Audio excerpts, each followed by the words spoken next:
Hello dear students, good evening. आप सभी का इंस्पायर एकेडमी के इस ऑनलाइन प्लेटफॉर्म पर स्वागत। कल की जो हमारी क्लास थी उसमें हमने पार्शियल डिफरेंशिएशन में एक अलग तरह के कुछ नियम्स के बारे में जानकारी ली थी कि जैसे कि एक वेरिएबल हम बात करें कि u एक्स और वाई पे डिपेंड कर रहा है और एक्स और वाई किसी अदर वेरिएबल टी पे डिपेंड कर रहे हैं, तो किस तरह से यहाँ पर डिफरेंशिएशन किया जाए उसके बारे में कल हमने जानकारी ली थी और हमने उस पे क्वेश्चंस भी किए थे। ठीक है, उसी तरह के कुछ क्वेश्चंस को हम आज आगे कंटिन्यू करते हुए उसको अच्छे से तैयार करते हैं और उसके बाद फिर हम आगे अलग नई चीज के बारे में जानकारी लेंगे। ठीक है, चलो कुछ क्वेश्चंस के बारे में हम यहाँ चर्चा कर रहे हैं। देखिए, क्वेश्चन लिखता हूं मैं कि इफ u बराबर function of x upon y, y upon z and z upon x, then x del u by del x plus y del u by del y plus z del u by del z बराबर क्या? बराबर क्या? इसका मान क्या है ये आपको बताना है। ऑप्शन में दिया हुआ है आपको एक, बी दे दिया 0, सी दे दिया ऑप्शन आपको -1 और डी दे दिया आपको 2।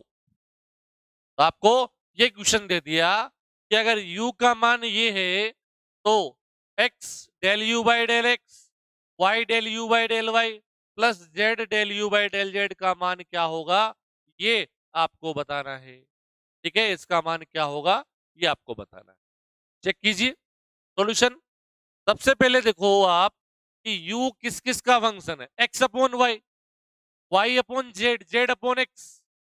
हमने वेरिएबल्स तो पढ़े हैं, इंडिपेंडेंट वेरिएबल्स हमने पढ़े हैं, हमने जानकारी ली है, लेकिन सर एक्स अपॉन वाई क्या वेरिएबल, वाई अपॉन जेड क्या वेरिएबल? एक नोटेशन, अलग नोटेशन दे देते इसको। एक्स अपॉन वाई को एक नया नोटेशन दे देते हैं हम t1, वाई अपॉन जेड को एक नया नोटेशन दे देते हैं हम t2, और और z अपॉन एक्स को हम कह देते हैं t3। तो लेट कि x अपॉन वाई बराबर t1, y अपॉन z बराबर t2 और z अपॉन x बराबर t3। तो तो हमारे पास u क्या हो जाएगा भाई? u हो गया function of t1, t2, t3। u क्या हो गया? Function of t1, t2, t3। u t1, t2, t3 का फंक्शन है तथा तथा तथा t1 बराबर क्या है? x upon y. मैं इसको एक्स वाई जेड का फंक्शन बोल सकता हूं, एक्स वाई का तो फंक्शन है ही, इसके मल्टीप्लाई में z की पावर 0 लिख दिया। तो ओवरऑल मैंने t1 को, t2 को, t3 को किसका फंक्शन कह दिया? x, y और z का फंक्शन मैंने कह दिया। क्लियर बात? ओवरऑल में तीनों के लिए अगर बात करूं तो मैं क्या लिख सकता हूं सर कि ये किसके फंक्शन है? एक्स, वाई और जेड के फंक्शन। क्लियर बात? तो मैं ये लिख सकता हूं t1 is the function of x y z, t2 is also function of x y z and t3 is also function of x y z. Y psi हो गया तो यहां पर जाई ले लेंगे, एक्स वाई जेड। ये बात समझ में आई क्या आप लोगों को? दिख रहा है प्रत्यक्ष को प्रमाण की जरूरत क्या है? ठीक है, चलिए सर, तो हम कल की तरह अब क्या लिखते हैं यहां पर कि सिंस u किसका फंक्शन है भाई? यू डायरेक्टली हम बात करें तो T1, T2 और T3 का फंक्शन है भाई। और T1, T2, T3 किसके फंक्शंस? एक्स वाई जेड के फंक्शंस। एक्स वाई जेड के फंक्शंस। तो मैं यू का एक्स के रेस्पेक्ट में डिफरेंशिएशन कर सकता हूं, यू का वाई के रेस्पेक्ट में भी डिफरेंशिएशन कर सकता हूं, और यू का जेड के रेस्पेक्ट में भी डिफरेंशिएशन कर सकता हूं। बिल्कुल सही बात है सर, कर सकते हैं। क्यों नहीं कर सकते हैं? बिल्कुल कर सकते हैं। क्योंकि अगर मैं यहां से T1 का मान यहां पुट करूं, T2 का मान यहां पुट करूं और T3 का मान यहां पुट करूं, तो T1, T2, T3 तीनों साइडलाइन हो गए। किसका फंक्शन रह गया? ये x y z, x y z, x y z u directly किसका फंक्शन हो जाएगा? एक्स वाई और जेड का, तीन वेरिएबल का फंक्शन। और जब तीन वेरिएबल का फंक्शन, तो तीनों वेरिएबल्स के रेस्पेक्ट में उसका डिफरेंशिएशन किया जा सकता है। और कौन सा डिफरेंशिएशन होगा? आंशिक, पार्शियल। कौन सा होगा? पार्शियल डिफरेंशिएशन होगा। कल अपन ने इसके बारे में बहुत चर्चा की थी। क्लियर? चलिए सर, तो एक बार अपन लिख लेते हैं यहां पर। तो यू का एक्स के रेस्पेक्ट में डिफरेंशिएशन करना है सर, पार्शियल होगा, पार्शियल होगा। यू का एक्स के रेस्पेक्ट में पार्शियल होगा। तो जब लिखोगे तो क्या लिखोगे? यू का T1 के रेस्पेक्ट में, T1 का एक्स के रेस्पेक्ट में, प्लस यू का T2 के रेस्पेक्ट में, T2 का एक्स के रेस्पेक्ट में, प्लस यू का T3 के रेस्पेक्ट में और T3 का एक्स के रेस्पेक्ट में। ऐसे ही समझा था कल? ठीक है, समझ के हमें लिखना है, कोई चीज को यहां पर रटना नहीं। क्लियर बात? चलिए, तो del u by del T1 और del T1 upon del x, plus del u upon del T2 और del T2 upon del x, plus del u upon del T3 multiply del T3 upon del x. बताओ, बात समझ में आई? ठीक है, चलिए sir फटाफट लिखते हैं। इसकी वैल्यू हम नहीं निकाल सकते। क्यों? क्योंकि हमें केवल इतना इंडिकेशन दिया हुआ है कि u T1, T2, T3 का फंक्शन है। उसकी कोई पर्टिकुलर रूल नहीं दिया हुआ है, कोई फंक्शन डिफाइन नहीं है, केवल ये दिया हुआ है कि T1, T2, T3 का फंक्शन है सर। क्लियर? तो हम इसका नोटेशन जनरल नोटेशन रख लेंगे।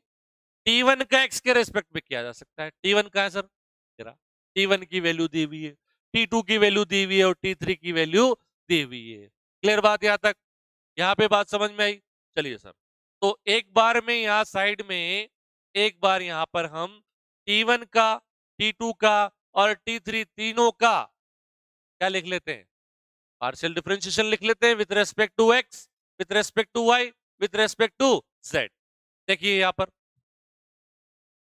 T1 क्या है सर? T1 है एक्स अपॉन वाई। T2 क्या है? Y upon z. और T3 क्या है? T3 है जेड अपॉन एक्स। यहां पे लिखे डायरेक्ट। T1 का एक्स के रिस्पेक्ट में, T1 का एक्स के रिस्पेक्ट में मतलब वाई और Z constant, 1/y constant, x का हो गया एक, तो वैल्यू क्या आ गई? 1/y। इसकी वैल्यू आ गई 1/y।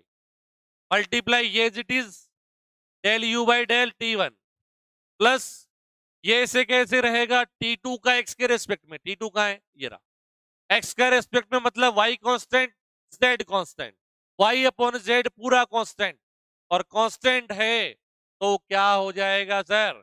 इसका मान 0 हो जाएगा। 0 मल्टीप्लाई ये 0, सेकेंड टर्म यहां पे क्या हो जाएगी? 0 हो जाएगी। आगे बढ़ते हैं, ये एज इट इज रहेगा T3 का एक्स के रेस्पेक्ट में, T3 का ये रहा, एक्स के रेस्पेक्ट में मतलब z constant, y constant, z constant है किसका होगा? 1/x का होगा, और 1/x का x के रेस्पेक्ट में माइनस का 1/x स्क्वायर, तो क्या आ जाएगा? माइनस का z अपॉन एक्स स्क्वायर। क्या आ जाएगा? माइनस का z upon x square multiply ये del u by del t three. आई बात समझ में? क्लियर? तो del u by del x multiply x, x से मल्टीप्लाई करके लिख लो। एक्स से मल्टीप्लाई करके लिखेंगे तो यहां से एक्स से मल्टीप्लाई किया x upon y del u by del t one minus z upon x del u upon del t three. ये लीजिए सर, ये हमारे पास पहला रिजल्ट आ गया। ऐसे ही दूसरा तीसरा रिजल्ट फाइंड आउट कर लेंगे। क्लियर बात? चलिए सर अगेन नाउ यू का वाई के सापेक्ष वही चीज यू का डायरेक्टली वाई के सापेक्ष करना है तो यू का टी1 के सापेक्ष टी1 का वाई के सापेक्ष, यू का टी2 के सापेक्ष टी2 का वाई के सापेक्ष और यू का टी3 के सापेक्ष टी3 का वाई के सापेक्ष। क्लियर बात? फटाफट लिखते हैं। यू का टी1 के सापेक्ष टी1 का एक्स के सापेक्ष, यू का टी2 के सापेक्ष टी2 का टी2 का सॉरी यहां पर वाई है ना, यहां पर y है, y के रेस्पेक्ट में हो रहा है तो u का t1 के रेस्पेक्ट में t1 का y के रेस्पेक्ट, t2 का y के रेस्पेक्ट, u का t3 के रेस्पेक्ट में और t3 का y के रेस्पेक्ट में। फटाफट वैल्यू रखते हैं। वैल्यू रखेंगे तो देखिए सर ये एज इट इज रहेगा बेटा। t1 का y के रेस्पेक्ट में, t1 का है ये रहा, y के रेस्पेक्ट में मतलब x constant z constant, x constant 1 upon y का 1 अपॉन वाई का हो गया माइनस का 1 अपॉन वाई स्क्वायर। अवकलन क्या होता है 1 अपॉन वाई का? माइनस का 1 अपॉन वाई स्क्वायर। तो क्या आ जाएगा इसका डेरिवेटिव वाई के रिस्पेक्ट में? Minus x upon y square. तो इसकी वैल्यू आ गई माइनस का x upon y square del u by del t one. ठीक है भाई, आगे बढ़ो। ये एज इट इज रहेगा T2 का y के रेस्पेक्ट में, T2 का y के रेस्पेक्ट में z कांस्टेंट, y का हो गया 1 अपॉन z, क्या आ गया 1 अपॉन z प्लस का 1 अपॉन z प्लस का 1 upon z del u upon del T2। आई बात समझ में? और T3 यहां पर देखो ये एज इट इज आएगा T3 का y के रेस्पेक्ट में, y के रेस्पेक्ट में z constant x constant complete constant और कांस्टेंट का डिफरेंशिएशन क्या हो जाएगा 0। उससे ये पूरी टर्म 0 हो गई। अब हमें क्या निकालना है? y multiply del u by del y. अरे इसको y से मल्टीप्लाई कर देंगे तो राइट साइड में भी कर दो y से मल्टीप्लाई। क्या आ जाएगी वैल्यू? क्या आएगी वैल्यू बताओ? y से मल्टीप्लाई करोगे माइनस का x upon y del u upon del t1 plus y upon z del u del u upon del t2। ये दूसरी इक्वेशन आ गई। और तीसरा इसी तरह से तीसरा u का z के सापेक्ष, u का z के सापेक्ष, u का z के सापेक्ष, u का z के सापेक्ष लिखें तो जब u का z के सापेक्ष करेंगे तो वही रूल, u का t1 के रेस्पेक्ट में t1 का z के रेस्पेक्ट में। क्या लिखोगे? u का t1 के रेस्पेक्ट में t1 का z के रेस्पेक्ट में, u का t2 के रेस्पेक्ट में और t2 का z के रेस्पेक्ट में और u का t3 के रेस्पेक्ट में और t3 का z के रेस्पेक्ट में। ये हमारा नियम देखेंगे। ये एज इट इज रहेगा भाई। t1 का z के रेस्पेक्ट में, t1 क्या है? t1 ये रहा, z के रेस्पेक्ट में मतलब x कांस्टेंट y कांस्टेंट पूरा कांस्टेंट और जब पूरा कांस्टेंट तो t1 का z के रेस्पेक्ट में क्या हो गया? 0 और 0 हो गया तो ये पूरी टर्म का मान क्या हो जाएगा? 0। आगे बढ़ो। ये वाली टर्म एज इट इज रहेगी डेल यू बाई डेल टी2। इसका करेंगे t2 का z के रेस्पेक्ट में, t2 का है ये रहा, z के रेस्पेक्ट में मतलब y कांस्टेंट, इसका होगा केवल 1 अपॉन जेड का और 1 अपॉन जेड का हो गया माइनस का 1 अपॉन जेड स्क्वायर। तो T2 का z के रेस्पेक्ट में क्या हो गया? माइनस का y upon Z square, minus का y अपॉन जेड स्क्वायर। ये क्या हो गया? डिफरेंशिएशन किसका? T2 का। किसके रेस्पेक्ट में? z के रेस्पेक्ट में। इसकी वैल्यू आ गई तो माइनस का y अपॉन जेड स्क्वायर और क्या del u upon del T2। और आगे प्लस ये एज इट इज रहेगा और T3 का Z के रेस्पेक्ट में। T3 कहाँ है सर? ये रहा T3। T3 का Z के रेस्पेक्ट में x कांस्टेंट और Z का हो गया 1, क्या आ जाएगा 1/x। क्या आ जाएगा 1/x। तो 1/x 1/x मल्टीप्लाई u का T3 के रेस्पेक्ट। क्लियर बात?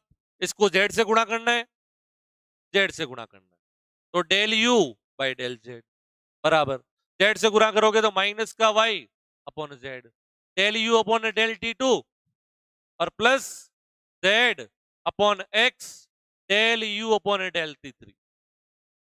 अब हमें कौन सा रिजल्ट चाहिए sir? x del u by del x plus y del u by del y plus z del u by del z। मतलब समीकरण 1, 2, 3 को जोड़ना है। ठीक है, चलिए सर 1, 2, 3 को जोड़ते हैं। एक बार मैं तो इसको थोड़ा छोटा कर लेता हूं, आप लोगों को फिर आसानी से दिखे। ये रही सर एक, ये रही एक में 1, 2 और 3 को जोड़ेंगे तो लेफ्ट हैंड साइड तो हमारा रिजल्ट बन जाएगा x del u by del x plus y del u by del y plus z del u by del. Clear? ध्यान से समझेंगे इधर। यहां देखो x upon y del u by del T1, x upon y u का T1 के सापेक्ष अवकलन। और देखो कहां पे x अपॉन वाई यू का T1 के रेस्पेक्ट में अवकलन। यहां पर पॉजिटिव है और यहां पर नेगेटिव है, जोड़ोगे कट जाएगा।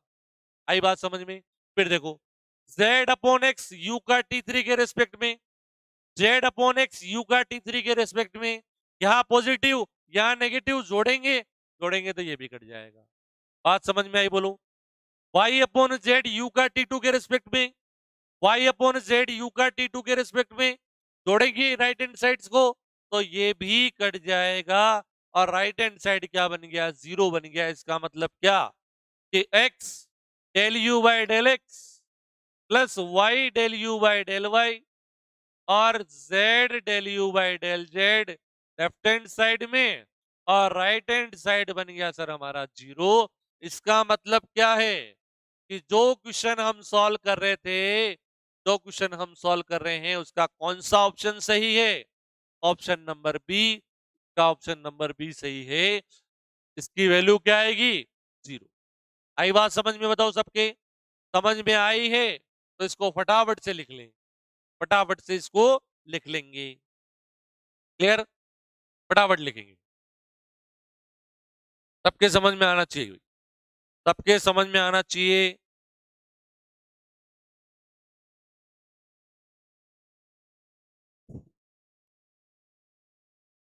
हाँ जी,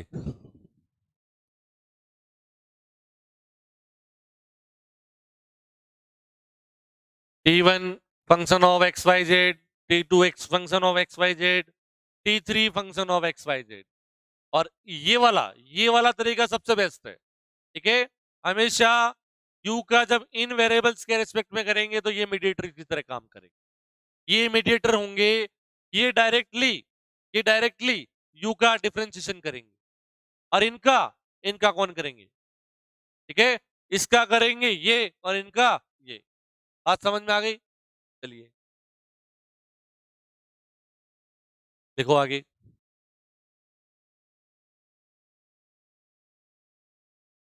ठीक है, आराम से लिख लेना, आराम से लिख लो इसको, आराम से लिखो। चलो एक क्वेश्चन और करते हैं इसी में बेस्ट, अच्छा सवाल जो कि एग्जाम में पूछा जा सकता है।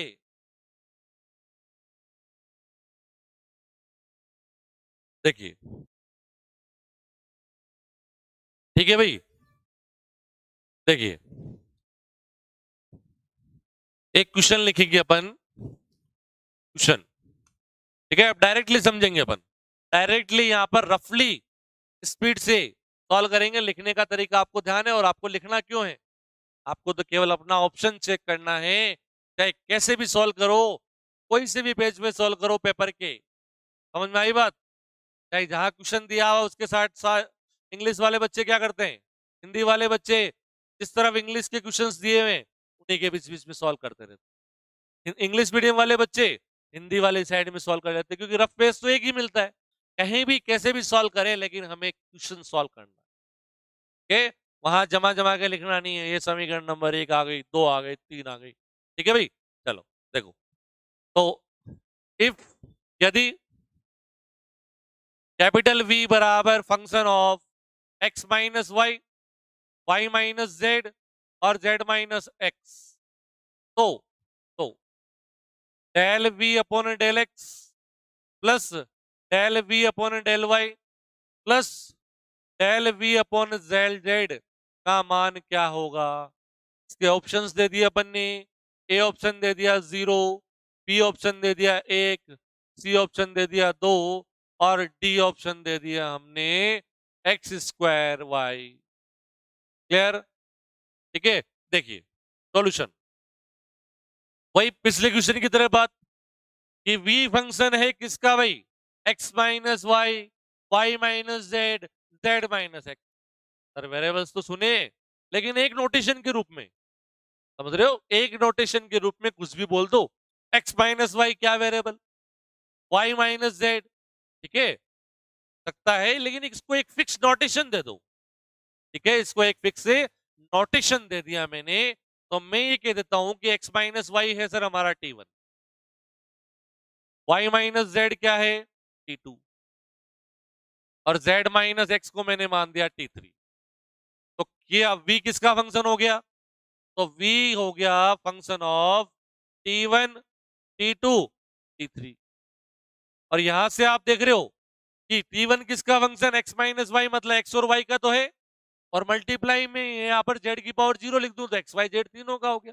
ये भी एक्स वाई जेड, ये भी एक्स वाई जेड। तो मैं यहां पे लिख सकता हूं v किसका फंक्शन है? T1 T2 T3 का, और T1 T2 T3 फंक्शन है एक्स वाई जेड के। तो क्या क्या v का x के रिस्पेक्ट में डिफरेंशिएशन कर सकते हैं? कर सकते हैं सर, बिल्कुल कर सकते हैं। कैसे करेंगे?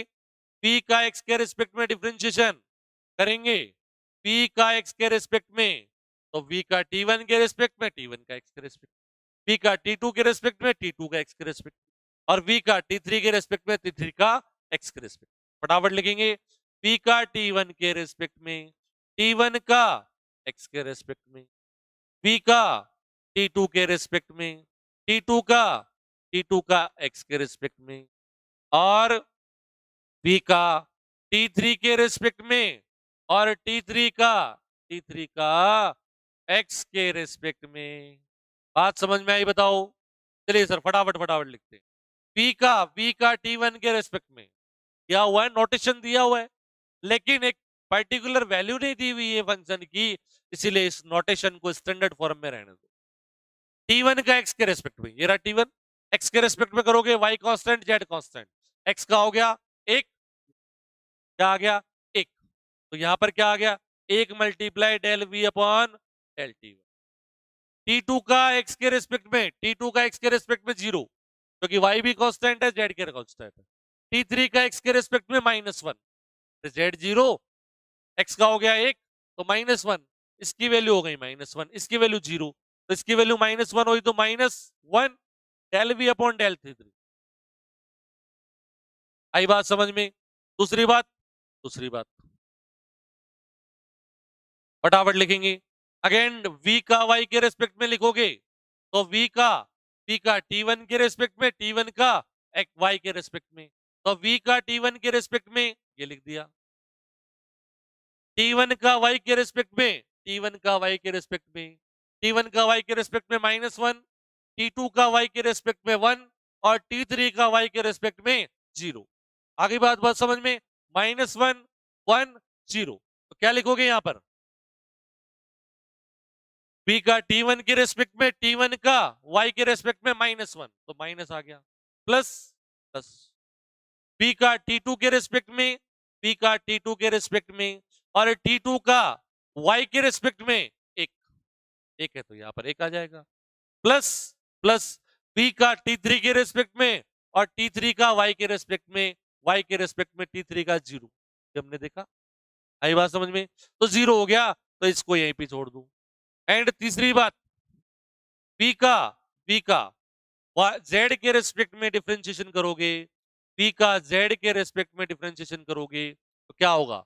b का T1 के रेस्पेक्ट में, T1 का z के रेस्पेक्ट, v का t2 के रेस्पेक्ट में, t2 का z के रेस्पेक्ट में, और v का t3 के रेस्पेक्ट में, t3 का z के रेस्पेक्ट में।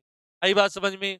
तो v का t1 के रेस्पेक्ट में, t1 का z के रेस्पेक्ट, t1 का z के रेस्पेक्ट में क्या होगा? 0। क्यों? क्योंकि x और y केवल x और y का फंक्शन है। क्या हो जाएगा? z का एक भी पद नहीं है, x और y दोनों कांस्टेंट है, और कांस्टेंट का t2 का z के रेस्पेक्ट में -1 और t3 का z के रेस्पेक्ट में 1, 1 माइनस 0। तो सेकंड वाला -1, थर्ड वाला 1। तो देखो क्या लिखोगे? ये तो 0 हो गया, प्लस प्लस क्या आ जाएगा? v का t2 के रेस्पेक्ट में और t2 का z के रेस्पेक्ट में, t2 का z के रेस्पेक्ट में क्या है? -1 प्लस प्लस v का t3 के रेस्पेक्ट में, v का t3 के रेस्पेक्ट में और t3 का z के रेस्पेक्ट में 1। फाइनली क्या लिख दोगे? माइनस का del v upon del t2 plus del v upon del t3, और तीनों को जोड़ना है। Del v upon del x, del v upon del y, del v upon del z को जोड़ना है। जोड़ोगे तो लेफ्ट हैंड साइड तो ये बन जाएगा तीनों का सम।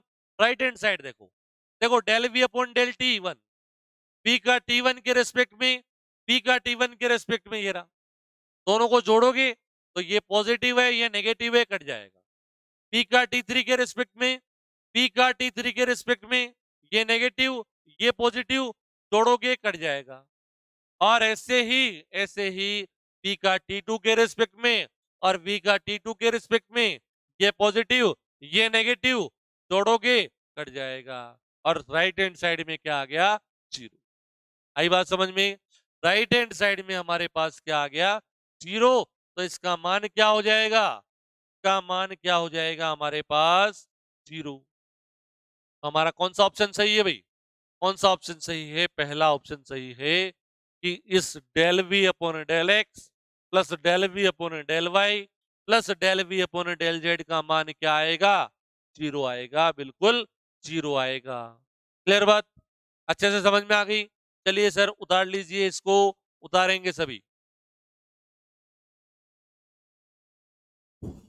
ठीक है, क्वेश्चन सॉल्व करना है। कुल मिला के बात यह है, हमें क्वेश्चन सॉल्व करना है।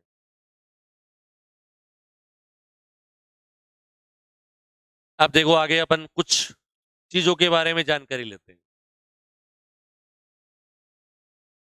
कुछ नई चीजों के बारे में अपन जानकारी लेते हैं। देखिए,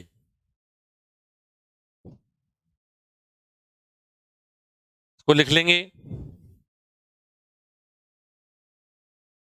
ठीक है, बाकी समझना जरूरी है। क्वेश्चन कैसा पूछा जाए, क्या पूछा जाए, किसी को कुछ नहीं पता है। केवल हम यहाँ पर अजम्पशन के साथ में प्रैक्टिस कर सकते हैं कि ऐसा क्वेश्चन पूछा जाए तो कैसे सॉल्व करेंगे, ऐसा क्वेश्चन पूछा जा सकता है, ऐसे क्वेश्चन का आंसर कैसे देना है, केवल हम यहाँ पर ये चर्चा कर सकते हैं। कोई पर्टिकुलर क्वेश्चन फिक्स नहीं होता है। क्या? अरे मैथमेटिक्स है भाई, मैथमेटिक्स है, कुछ भी पूछा जा सकता है। अरे इस क्वेश्चन में वेरिएबल चेंज किए, दिखने का तरीका चेंज हो गया। क्या? क्वेश्चन के देखने का नजरिया हमारा चेंज हो गया, क्वेश्चन वही, कोएफिशिएंट चेंज कर दिए। ठीक है, x minus two y, y minus two z, z minus two x का फंक्शन दे दे। कैसा भी फंक्शन दे दे, अपन केवल तरीका सीख रहे हैं। क्लियर बात? चलिए,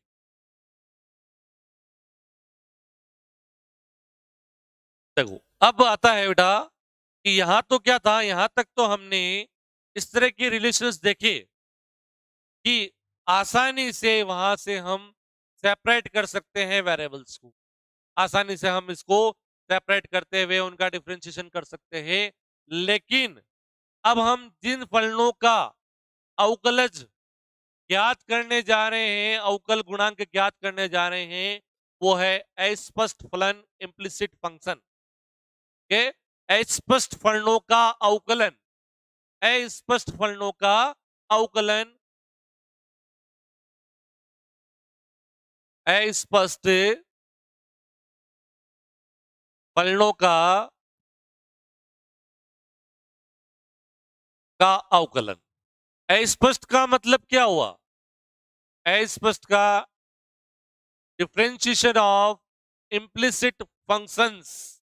डिफरेंशिएशन ऑफ इम्प्लिसिट फंक्शन मतलब क्या कि आपको एक्स और वाई में एक ऐसा फंक्शन दे रखा है, मान लेते हैं एफ ऑफ एक्स वाई बराबर कांस्टेंट, जहां से आप y का मान x के पदों में या x का मान y के पदों में ज्ञात करना मुश्किल हो, हमारे लिए बहुत कॉम्प्लिकेटेड हो, तब हम क्या करेंगे, किस तरह से इसका डिफरेंशिएशन फाइंड आउट करेंगे।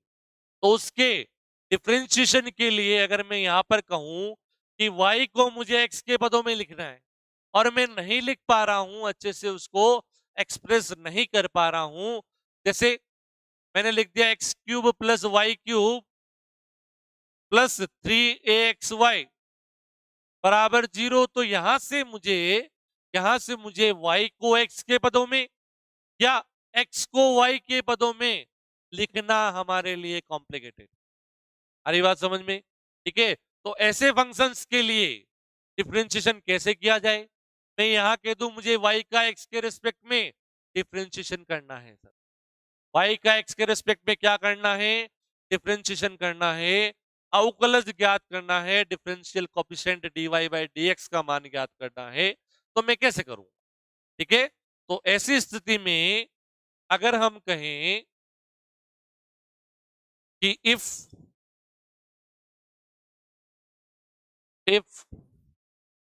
गिवन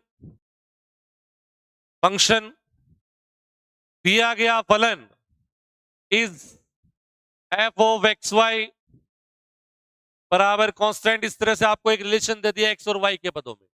ठीक है, फंक्शन ऑफ एक्स वाई बराबर कांस्टेंट, ये आपको एक फंक्शन दे दिया हमारे पास। ठीक है, तो क्या कहेंगे सर हम कि यहां से हमें dy बाई डी एक्स का मान निकालना है, तो आप क्या करोगे? dy बाई डी एक्स बराबर minus of del f upon del y del x upon del f upon del y. यहां पर del f upon del y का मान 0 नहीं हो, ठीक है, del f upon del y का मान 0 नहीं होना चाहिए। क्लियर बात? यहां पर हमें इस तरह के अगर कोई रिलेशन दे दे तब हम क्या करेंगे भाई? ठीक है, कांस्टेंट को अगर हम इसमें शामिल कर दे तो बराबर में 0 आ जाएगा, वो एक ही बात है। ठीक है, एफ ऑफ एक्स वाई बराबर 0 लिख दिया, या हमने कह दिया कि एफ ऑफ एक्स वाई बराबर कांस्टेंट, वो एक ही चीज है। कांस्टेंट को हम इधर ले आएंगे क्योंकि कांस्टेंट को भी हम क्या लिख सकते हैं? कांस्टेंट एक्स की पावर 0 वाई की पावर 0। ठीक है, वो एक ही बात है। ठीक है, चलो, तो माइनस का del f upon del x मतलब एफ का एक्स के रिस्पेक्ट में पार्शियल डिफरेंशिएशन और एफ का वाई के रिस्पेक्ट में पार्शियल डिफरेंस, और उसका रेशियो विद नेगेटिव साइन क्या होगा? dy by dx। Partial differentiation में जब मैंने स्टार्ट किया था तब मैंने अगर बताया था कि अगर f दो वेरिएबल का फंक्शन है, f दो वेरिएबल का फंक्शन है, तो f का x के रिस्पेक्ट में पार्शियल डिफरेंशिएशन को लिखा जाता है भाई p। f का y के रिस्पेक्ट में पार्शियल डिफरेंशिएशन को लिखा जाता है q। क्या लिखा जाता है? q। और f का second order derivative del square f upon del x square मतलब क्या? इस del f upon del x का वापस एक्स के रिस्पेक्ट में पार्शियल डिफरेंशिएशन आंशिक अवकलन को आर लिखा जाता है। नोटेशंस आगे हम और जैसे मैक्सिमा मिनिमा पढ़ेंगे, दो वेरिएबल के लिए उच्चिष्ट निम्निष्ट पढ़ेंगे, वहां हमारे पास ये नोटेशंस काम में आएंगे। ये स्टैंडर्ड नोटेशंस है। ठीक है, ये क्या है? मानक मानक रूप है इनके, इनको एक नोटेशंस दिए हुए हैं, हमने प्रतीक दिए हुए हैं। क्लियर बात? चलिए, और del square f upon del x del y, इसको एस कहते हैं स्टैंडर्ड नोटेशंस में। और लास्ट में हम ये बात करेंगे कि डेल स्क्वायर ऑफ एफ और डेल वाई स्क्वायर को हम बोलते हैं टी। क्लियर? ये स्टैंडर्ड नोटेशन होंगे। तो स्टैंडर्ड नोटेशन की फॉर्म में मैं dy बाई डी एक्स को लिखना चाहूं तो dy बाई डी एक्स क्या हो जाएगा? माइनस ऑफ p अपॉन, जहां पर q 0 नहीं हो, जहां पर Q 0 नहीं हो। एक ही बात है। अब ये तो बात आ गई सर फर्स्ट ऑर्डर का डेरिवेटिव है। फर्स्ट ऑर्डर का डेरिवेटिव है ये, तो आप सेकेंड ऑर्डर का डेरिवेटिव क्यों नहीं लिख रहे? सेकेंड ऑर्डर के डेरिवेटिव के लिए भी इस तरह के फंक्शंस के सेकेंड ऑर्डर के डेरिवेटिव के लिए भी सीधा फॉर्मूला है। And d square y upon d x square, इसके लिए भी सीधा फॉर्मूला है क्या? माइनस का q square of r minus 2 p q s plus p square t upon 2q। ठीक है, माइनस का p q square r minus का क्यू स्क्वायर आर, माइनस ये पूरा है, मतलब ये पूरे के बाहर माइनस, minus of q square r minus 2pqs plus p square T upon Q Q. ठीक है, और स्टैंडर्ड नोटेशन ये आपके सामने लिखे हुए। पी का मतलब एफ का एक्स के रिस्पेक्ट में आंशिक अवकलन, क्यू का मतलब वाई के रिस्पेक्ट में, और ये सारे नोटेशंस यहाँ पर लिखे हुए। ये डायरेक्ट रिजल्ट हम यहाँ पर काम में ले सकते हैं। आई बात समझ में? दोनों ये फॉर्मूले हमें ध्यान में रखने हैं। और किस तरह के फंक्शंस के लिए काम में लेंगे? फंक्शंस फंक्शंस जिनमें हम x और y को आसानी से क्या डिफाइन नहीं कर सकते, या कहें हम कि x को y के पदों में या y को x के पदों में आसानी से हम ज्ञात नहीं कर पाए। ठीक है, ठीक है, ये लिख लीजिए भाई, differentiation of implicit functions, differentiation of implicit functions. ठीक है, एक एग्जांपल लेते हैं अभी इस पे, बस एक क्वेश्चन लेते हैं अभी इस पे बेस्ड हम एक क्वेश्चन लेते हैं, आसान सा क्वेश्चन। ठीक है, ताकि आपको ध्यान में रहे कि किस तरह की कंडीशंस में हम इसको यूज करेंगे। ठीक है, किस तरह की कंडीशंस में हम इसको यूज कर सकते हैं।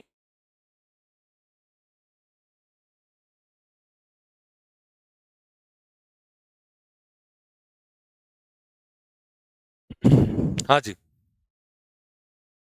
देखिए लिख लो इसको, सेकंड वाला सेकंड ऑर्डर का डेरिवेटिव भी लिख लेंगे। ठीक है, ये भी हमसे पूछे जा सकते हैं, दोनों रिजल्ट्स में से कैसे भी पूछा जा सकता है। ठीक है, चलिए क्वेश्चन देखो। अगर मुझे दे दिया क्वेश्चन, देखो कि इफ स्टूडेंट्स ध्यान देंगे इधर भाई। ठीक है, इफ यदि कि a x square plus 2hxy 2hxy plus p y square plus 2gx plus 2fy और प्लस सी बराबर 0, तो dy बाई डी एक्स का मान क्या होगा? dy बाई डी एक्स बराबर क्या? ठीक है, चार ऑप्शन दे देंगे आपको। ठीक है सर, चलो तो देखते हैं। यहां पर आप देख रहे हो ये हमें फंक्शन दिया हुआ है एक्स और वाई का, एक्स और वाई का एक फंक्शन दिया हुआ है। क्या यहां से एक्स और वाई में एक रिलेशन आपके सामने है बराबर 0? क्या यहां से y का मान मैं x के पदों में, क्या x का मान y के पदों में आसानी से लिख सकता हूं? नहीं लिख सकते सर, बहुत आसान तो नहीं है। यहां से लिखना हमारे लिए आसान तो नहीं है। क्लियर? तो ऐसे फंक्शंस हमारे पास क्या होंगे? अस्पष्ट फलन है, इम्प्लिसिट फंक्शंस है, और इनके डिफरेंशिएशन के लिए हमें क्या काम में लेना होगा? डायरेक्ट फॉर्मूला काम में लेना है। अगर मैं इस पूरे पूरे स्ट्रक्चर को क्या बोल दूं? एफ से डिनोट कर दूं। If f x square plus 2hxy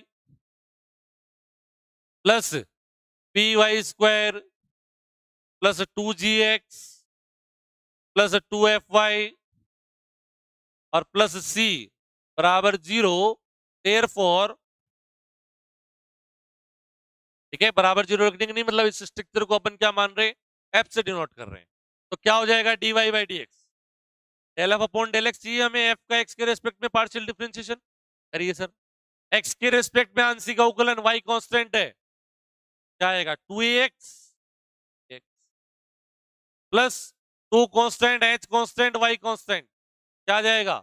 2x का हो गया 1, 2hy, 2hy प्लस इसका 0, इसका 2g प्लस इसका 0, इसका 0 प्लस 0, क्या आ जाएगा? 2 कॉमन, 2 कॉमन आ गया, क्या है सर?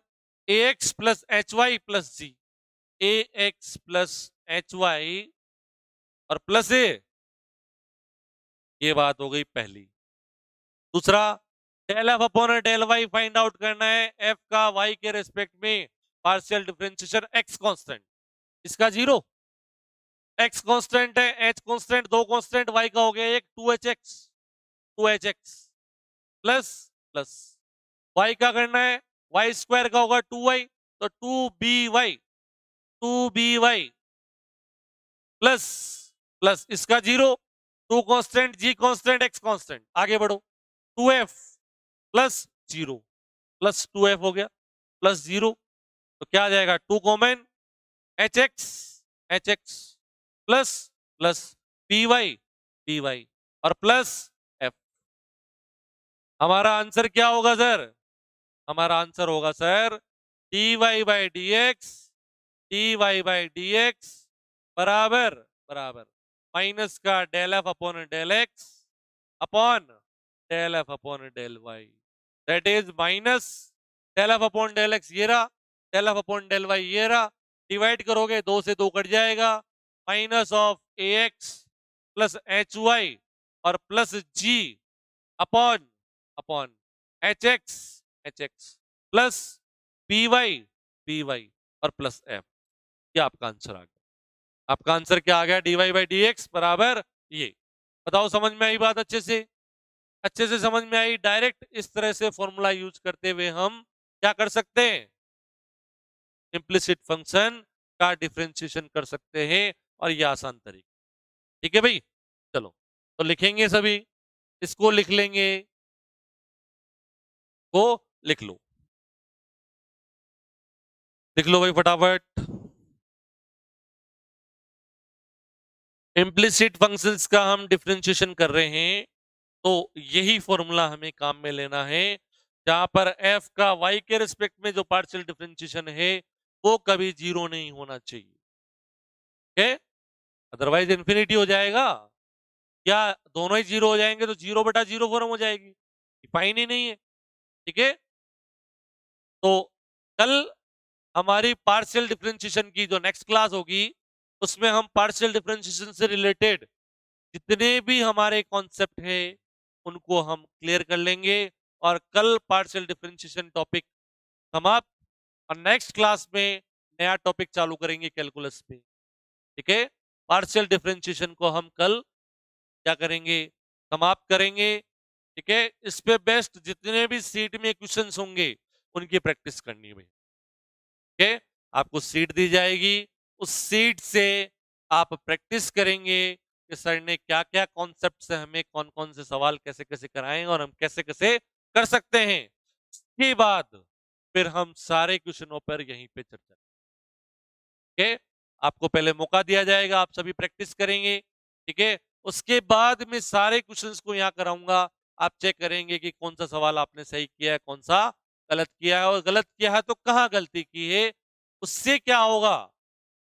ठीक, हमेशा ध्यान रखना कि सही करने की हिम्मत उसी में आएगी जो कभी गलत करने से नहीं डरते। ठीक, ध्यान रखना, प्रैक्टिस करेंगे हम, गलत भी होंगे लेकिन गलती से हम सीखेंगे और परफेक्शन की तरफ जाएंगे।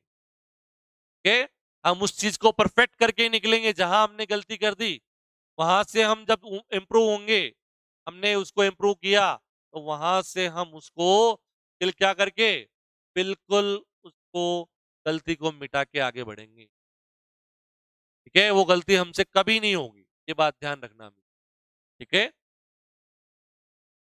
ये लिखेंगे भाई, कल इसमें बेस्ट कुछ क्वेश्चंस करेंगे और कुछ बेसिक क्वेश्चंस इसके बारे में क्या क्या पूछे जा सकते हैं कल अपन चर्चा करेंगे, और उसके बाद हम इस टॉपिक को क्या देंगे? विराम देंगे, और उस पर फिर प्रैक्टिस करेंगे क्वेश्चंस की। ठीक है, आपकी सीट में लगभग पार्शियल डिफरेंशिएशन से रिलेटेड आपको 50 के आसपास क्वेश्चन मिलेंगे, आराम से आप इस टॉपिक पे चर्चा करेंगे, क्वेश्चन सॉल्व करेंगे, ठीक है? और उसके बाद वो सारे क्वेश्चंस अपन यहाँ डिस्कस करेंगे फटाफट, ठीक है? उसके जहाँ और उससे अगली क्लास में हम नया टॉपिक चालू करेंगे कैलकुलस में, ठीक है? चलिए सर, धन्यवाद।